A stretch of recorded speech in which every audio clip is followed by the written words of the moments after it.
Mga ka-abengers, tara, samahan niyo naman ako. Magluto tayo ngayon ng buttered garlic. Squid to mga ka-abengers ko. Kaya ayan na. Nagpainit na tayo ng mantika sa kawali and then syempre, dinagdagan na rin natin ito ng butter. Hayaan lang nating matunaw ng konti yung butter at isunod na natin yung napakarami nating bawang na siya talagang magbibigay lasa sa ating squid. Kaya ayan, naghalo-halo lang ang lola ninyo, 'di ba? And then sinunod na rin natin yung ketchup, 'di ba? Tantsahan lang lagi yung ating mga sangkap, mga ka-abengers ko.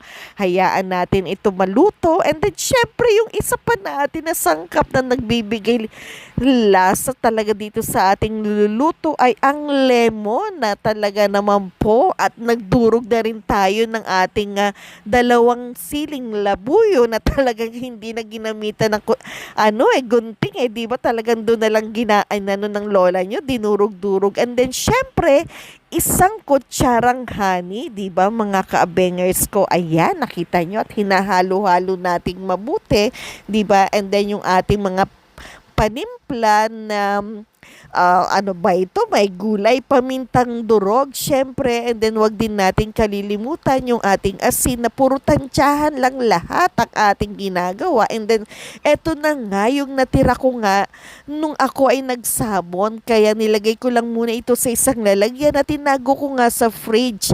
Kaya eto, di ba, nakakahinayang naman kung hindi ko siya gagamitin. Kaya sabi ko, eto, gagawin ko yung squid ng butter garlic din, di ba? Kasi gusto naman ng mga ko yung sauce nito, 'di ba? Para maiba naman, kaya squid ang ginamit natin mga ka-abengers ko. Kaya ayan, hayaan lang natin siya na kumulo, maluto ng gusto, halu-haluin lang din natin ito ng todo-todo at talaga naman pong nanggigigil ang lola nyo, diba, sa pagdurog ng siling labuyo. At ayan na, ang ating squid na talaga naman pong todo-todo, diba? Hayaan lang natin ito na maluto ng mga 2 hanggang 3 minuto, diba? Para at least hindi naman siya ganun maging rubber pagka kinagat natin mga ka-abengers ko. And then syempre, kailangan nating tikman ito, 'di ba? At talaga naman pong excited ang lola nyo. Ano ba yung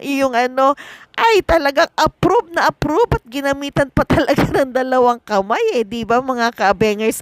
Dalawang talaga thumbs, 'di ba? Kaya tara, napakasarap nito sa ating kanin. Mapapadami na naman po, kahit sauce lang ang ating magiging ulam. Talaga naman pong sobrang katakam-takam. Kaya tara, kain na tayo mga kabeng.